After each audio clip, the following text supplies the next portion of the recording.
Welcome back to the Conclusions videos series. This is the fourth video. This one's called Who Am I? Reflections on My WoW Gender Confusion.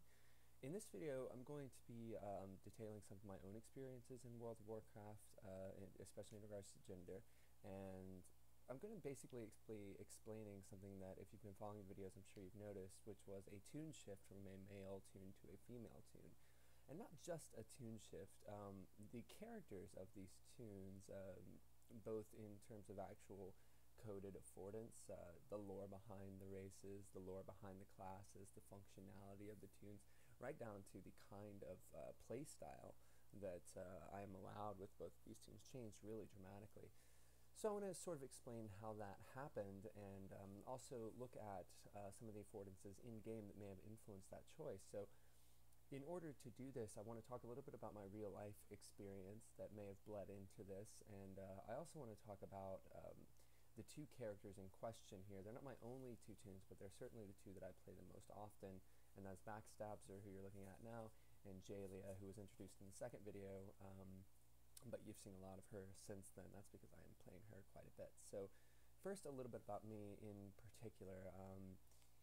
I was raised in sort of a maternal system with very little male influence, so it took me a pretty long time in life to establish any sort of firm gender identity myself, and this sort of background experience might have very well bled into my game experience, but I've played other video games in which gender is a choice, and I've never really had the flip-flop experience that I had in World of Warcraft, so this tells me that there's something about this game in particular that allows me, or at least shoved me in the direction of changing gender, not just changing gender, but changing gender from one extreme to the other. And you'll sort of understand what I mean. This goes beyond gender. This goes back to just the characters of these tunes themselves.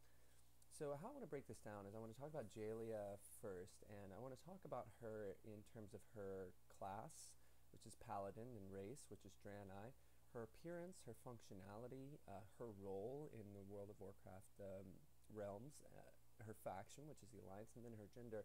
And then I'm going to go over to Backstabzer and talk about all of those same things. So on Jaelia, who you now see dancing on top of a Stormwind, I guess that's some sort of barricade. Jaelia is a paladin, and this is what a paladin is. And this is a quote from Blizzard themselves. So, "This is the call of the paladin, to protect the weak, to bring justice to the unjust, and to vanquish evil from the darkest corners of the world. These holy warriors are equipped with plate armor so they can confront the toughest of foes, and the blessing of the light allows them to heal wounds and in some cases even restore life to the dead." So now I want to talk about Draenei, which you're seeing on the screen right now. That's her race. Draenei's are sort of, they're aliens to Azeroth. And they sort of have an interesting lore, but there's one part in particular in the lore that I want to read to you because I think a lot of the describers in this, or a lot of the more descriptive phrases, are incredibly telling of what the Draenei are all about. So this is also a quote from Blizzard. "This is inspired by heroic tales of the Alliance and its victories against the Legion.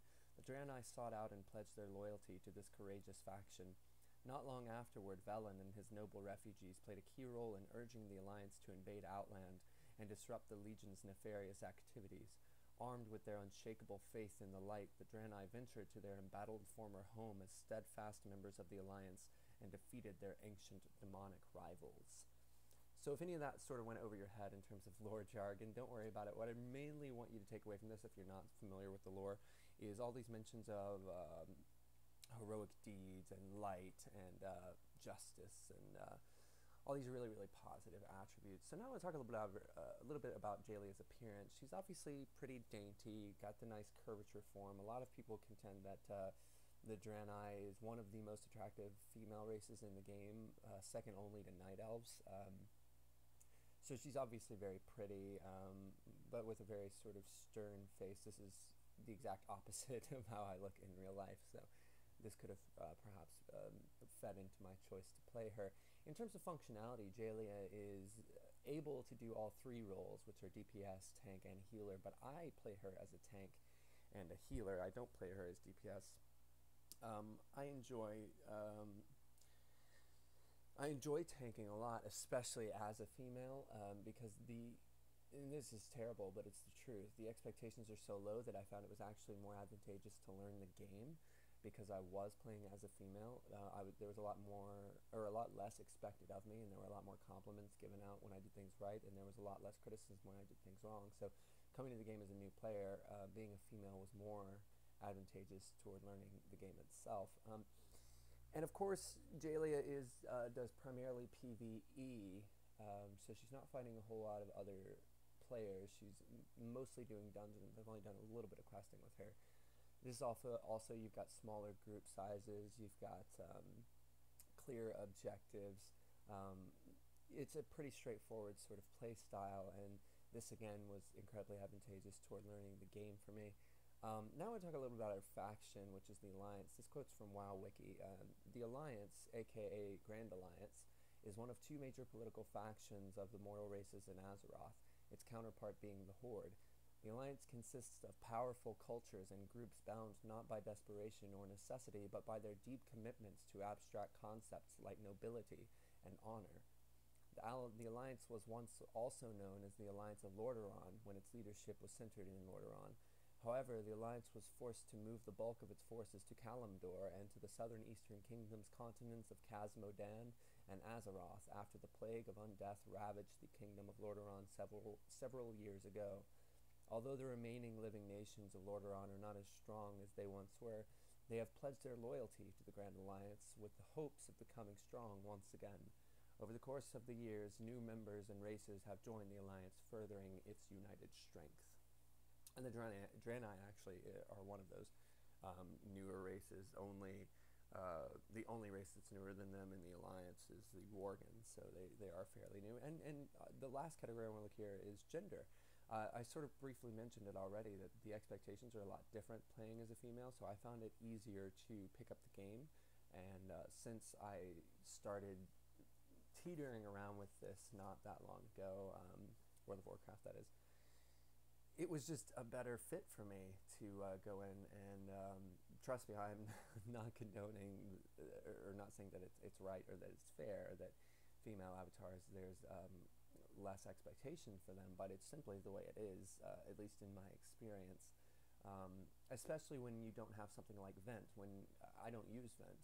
Vent is an outside program that you can use to talk to other players so they can hear your voice and you can hear theirs. I don't use that almost specifically for this reason. I don't want people to know what my gender is, because if they knew what my gender was, the sort of perks that come with playing as a female are instantly gone, and I quite enjoy those perks in my playtime because, again, I'm new to this, and it's helped me to learn what I have learned. So those are all of the categories I wanted to talk about with Jalia. We're going to look at the same categories now with the tune that came before Jalia, the original tune. Well, not the original, but the original main tune, which was Backstabzer. Backstabzer is a troll rogue. So let's take a look at his class first, which is rogue, and this is a quote from Blizzard as well.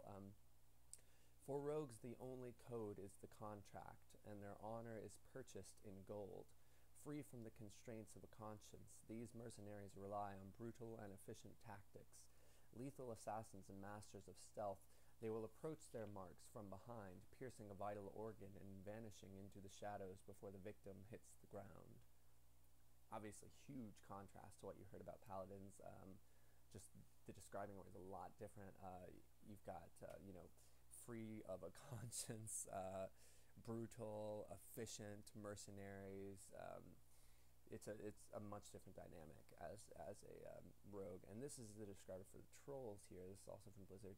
The savage trolls of Azeroth are infamous for their cruelty, dark mysticism, and seething hatred for all other races. Yet one exception among the trolls is the Darkspear tribe and its cunning leader, Vol'jin. Plagued by a history of subservience and exile, this proud tribe was on the brink of extinction, when Warchief Thrall and his mighty horde forces were driven to the trolls' remote island home in the South Seas during a violent storm. Obviously, this, again, completely different than what you heard about the Draenei. The Draenei is heroic, light, justice. This is completely different. This is basically the trolls are the only, the trolls that you can play in the game are the only race of trolls that are even close to cooperative. The rest are savage and infamous for their cruelty and dark mysticism. In terms of appearance, Backstabster actually mimics me more in appearance in real life than does Jalia. I'm 6'2", 6'3" on a good day, tall, fairly thin, male, lanky, and as you can see right now, this is obviously Backstabster as well. Very tall. Trolls are very tall and very lanky, with their limbs all sort of spread out all over the place. Functionality, he can only be one role in the game, which is DPS. He can't be a tank or a healer. If he could be a tank, I probably would, but it's just impossible with rogues once you get past a certain level anyway. So I only use him to do as much damage as possible. That's basically the breakdown of what that means. Now, in contrast to Jalia, who I do PvE with, I do almost exclusively PvP with Backstabster. This is mostly because it's more fun, honestly, to do PvP with him than it is with Jalia. He's actually pretty efficient. His class is designed for player versus player combat, at least one tree in his classes, and so I'm better at it with him. Now let's look at his faction a little bit, the Horde. This is from that same WoW wiki place. The Horde is one of the two major political factions of the mortal races in Azeroth, its counterpart being the Alliance. The Horde, a faction led by off-worlders and composed of outsiders, has survived these obstacles by making allies with few of the native races of Azeroth, or even uneasy allies. Although its ideals, policies, and beliefs have been revised and membership has changed over time, it is the same Horde inherited by Thrall through Warchief Orgrim Doomhammer. However, since the mantle of Warchief has passed on to Garrosh Hellscream, the Horde's alliance with other races has begun to suffer heavily due to Garrosh's warmongering. A direct example of this are the trolls under Vol'jin leaving Orgrimmar because of Garrosh's hunger for war, and Sylvanas Windrunner ignoring the Warchief's commands and using the plague on her enemies. So again, drastically different from the Alliance. The Horde is basically composed of the other, and there's a lot of research to back that up that I won't cite here, but the Horde is basically the answer to the Westernized Alliance, and this description of them points that out. So in playing the Horde, one is essentially playing as a counterculture if they are from the West, which I am. So that's what appealed to me originally, was I'm sort of a countercultural person anyway. So I saw, this faction as being the counterculture and immediately went to them. Now, gender, he's male. That doesn't so much, at least in my mind, factor into my decision to play him originally. It was more aesthetic. I just liked the way he looked, which I know does go back to his maleness, but it wasn't the maleness that I liked. I liked his form, I liked his facial construction, I liked his lankiness, all those things. So in closing here, it's important to understand that the reasons that I switched were almost purely influenced by game affordances.